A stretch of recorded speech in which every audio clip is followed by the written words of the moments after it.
दिल्ली के मंगोलपुरी इलाके में रिंकू शर्मा की हत्या के बाद इलाके में जबरदस्त तनाव का माहौल है। लोगों के दिल और दिमाग में काफी गुस्सा है और सभी की एक सुर में मांग है कि रिंकू के हत्यारों को सख्त सजा मिलनी चाहिए। इस बीच इलाके में सुरक्षा व्यवस्था को और ज्यादा बढ़ा दिया गया है।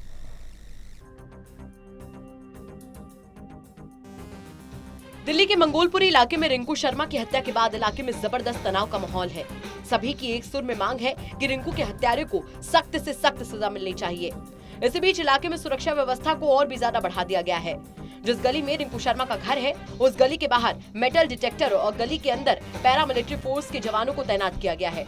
दरअसल रिंकू जिस गली में रहता है, उस गली में एक आरोपी का भी घर है।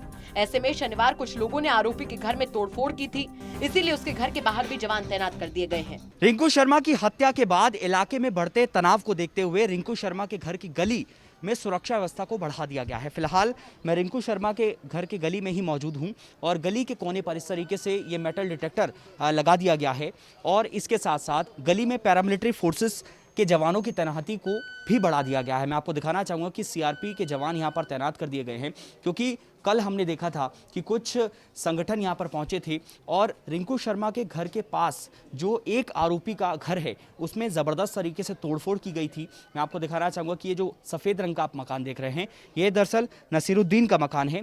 5 जो आरोपी गिरफ्तार हुए हैं उनमें से एक आरोपी का ये मकान है और कल इस मकान में ज़बरदस्त तोड़फोड़ की गई थी, जिसके बाद से ही हम कह सकते हैं कि यहाँ पर मेटल डिटेक्टर लगा दिया गया है। इसके साथ साथ पैरामिलिट्री फोर्सेस के जवानों को भी इस आरोपी के घर के बाहर तैनात कर दिया गया है।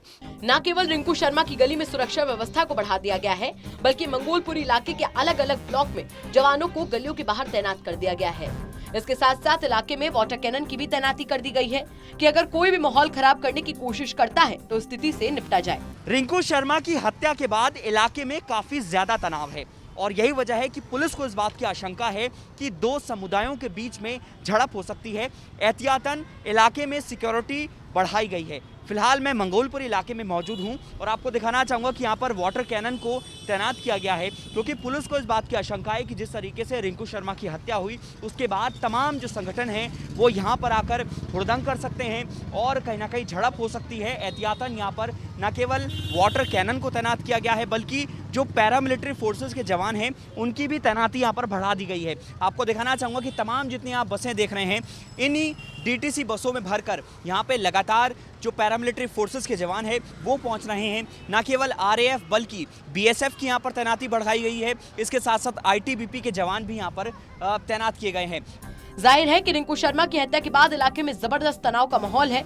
माहौल खराब न हो इसलिए सब कदम उठाए जा रहे हैं, लेकिन इतना तो जाहिर है कि मंगोलपुरी इलाके में माहौल शांत होने में भी काफी वक्त लगने वाला है। जो भी शख्स गलियों के अंदर एंटर कर रहा है उससे बाकायदा पूछताछ की जा रही है कि आखिर वो कहां से है, और अगर पुलिस को कोई भी संदिग्ध यहां पर पाया जाता है तो उसको गली के अंदर दाखिल नहीं होने दिया जा रहा है। तो कुल मिला के रिंकू शर्मा की हत्या के बाद इलाके में काफ़ी ज़्यादा तनाव है और यही वजह है कि पैरामिलिट्री फोर्सेस के साथ साथ यहाँ पर अब वाटर कैनन भी तैनात कर दी गई है। कैमरामैन मुकेश चंद्रा के साथ दिवांशु मल्होत्रा, टोटल न्यूज़।